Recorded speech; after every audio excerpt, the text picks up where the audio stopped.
വഖഫ് നിയമ ഭേദഗതിക്ക് സ്റ്റേ ഇല്ലെന്ന് സുപ്രീം കോടതി. അതേസമയം അന്വേഷണം നടക്കുമ്പോൾ സ്വത്ത് വഖഫ് അല്ലാതാകുന്ന വകുപ്പ് സ്റ്റേ നൽകി കോടതി ഇടക്കാല ഉത്തരവും പുറപ്പെടുവിച്ചു. ബോർഡിൽ അമുസ്ലിങ്ങളെ നിയമിക്കുന്നത് തടയണമെന്ന ഹർജിക്കാരുടെ വാദവും സുപ്രീം കോടതി അംഗീകരിച്ചില്ല. വിവരങ്ങൾ ജിഷ്ണു കൃഷ്ണൻ നൽകും. ജിഷ്ണു, ഈ ഹർജിക്കാരെ സംബന്ധിച്ചിടത്തോളം ഇത് വലിയൊരു തിരിച്ചടിയാണ്. കാരണം നമ്മുടെ ലോക്സഭയും രാജ്യസഭയും പാർലമെന്റ് ഈ ബില്ല് പാസ്സാക്കുന്ന ഘട്ടത്തിലൊക്കെ വലിയ പ്രതിഷേധമാണല്ലോ ഇന്ത്യ ബ്ലോക്കിൻ്റെയൊക്കെ ഭാഗത്ത് നിന്ന് ഉണ്ടായത്.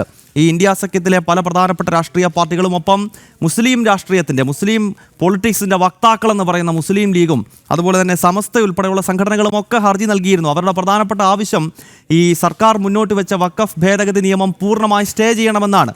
അത്തരമൊരു നടപടി കോടതിയുടെ ഭാഗത്ത് നിന്നുണ്ടായിട്ടേ ഇല്ലല്ലോ ജിഷ്ണു.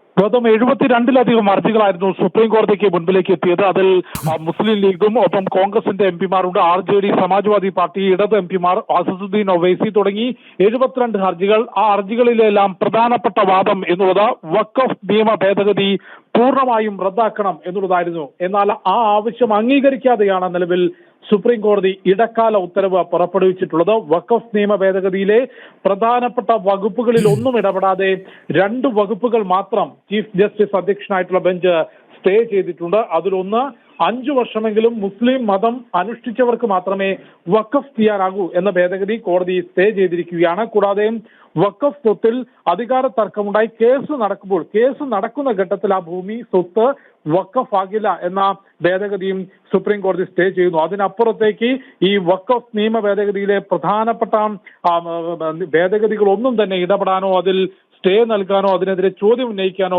ഉത്തരവിൽ സുപ്രീം കോടതി തയ്യാറായിട്ടില്ല. അതായത് വഖഫ് ബോർഡിലും വഖഫ് കൗൺസിലും അമുസ്ലിമുകളായിട്ടുള്ള ആളുകൾ, മുസ്ലിം ഇതര മതങ്ങളിൽ നിന്നുള്ള ആളുകളെ നിയമിക്കാൻ സാധിക്കും. അതിലൊരു നിർദ്ദേശം സുപ്രീം കോടതി മുൻപോട്ട് വെച്ചത് സംസ്ഥാന വഖഫ് ബോർഡുകളിൽ അമുസ്ലിമുകളായിട്ടുള്ള 3 പേരെ വരെ നിയമിക്കാം, ദേശീയ കൗൺസിലിൽ 4 പേരെ വരെ നിയമിക്കാമെന്നൊരു നിർദ്ദേശം കോടതി മുൻപോട്ട് വെച്ചിട്ടുണ്ട്. എന്നാൽ ഈ വഖഫ് ബോർഡിലും കൗൺസിലും അമുസ്ലിമുകളെ നിയമിക്കുന്നത് പൂർണ്ണമായും തടയണമെന്നും ഹർജിക്കാർ ആവശ്യപ്പെട്ടിരുന്നു. അതും സുപ്രീം കോടതി അംഗീകരിച്ചിട്ടില്ല. കേന്ദ്ര സർക്കാരിന്റെ വാദങ്ങൾ ഒരു പരിധിവരെ അംഗീകരിച്ചുകൊണ്ടാണ് ഇപ്പോൾ ഇടക്കാല ഉത്തരവ് സുപ്രീം കോടതി പുറത്തിറക്കിയത്. അതായത് വഖഫ് ചെയ്യുന്നതൊരു അനിവാര്യമായ മുസ്ലിം മത ആചാരമായി കണക്കാക്കാനാകില്ല. വഖഫ് ബോർഡിന് അനധികൃതമായി പ്രവർത്തനങ്ങൾ നടക്കുന്നുണ്ട്. വഖഫ് ബോർഡിന്റെ മുഴുവൻ പ്രവർത്തനങ്ങളും രാജ്യത്തെ നിയമപരിധിക്കുള്ളിൽ കൊണ്ടുവരാനാണ് ഭേദഗതി നിലവിൽ വന്നിട്ടുള്ളത്. അതുകൊണ്ട് ഈ ഭേദഗതികൾ അനിവാര്യമാണെന്നും ഒപ്പം പാർലമെന്റ് പാസാക്കിയ ഒരു നിയമം പൂർണ്ണമായും റദ്ദാക്കാൻ കോടതിക്ക് സാധിക്കില്ല എന്നുള്ളതും കേന്ദ്ര സർക്കാർ ചൂണ്ടിക്കാട്ടിയിരുന്നു. ഈ വാദങ്ങൾ അംഗീകരിച്ചുകൊണ്ടും ഒപ്പം 2 ഭേദഗതികൾ മാത്രം സ്റ്റേ ചെയ്തുകൊണ്ടുമാണ് സുപ്രീം കോടതി ഇടക്കാല ഉത്തരവ്. വഖഫ് ഭേദഗതി നിയമം സ്റ്റേ ചെയ്യണമെന്ന ഹർജിക്കാരുടെ ആവശ്യം സുപ്രീം കോടതി തള്ളിയിരിക്കുകയാണ്. വാർത്തയുടെ വിശദാംശങ്ങൾ ഡൽഹിയിൽ നിന്ന് നൽകിയത് ജിഷ്ണു കൃഷ്ണൻ.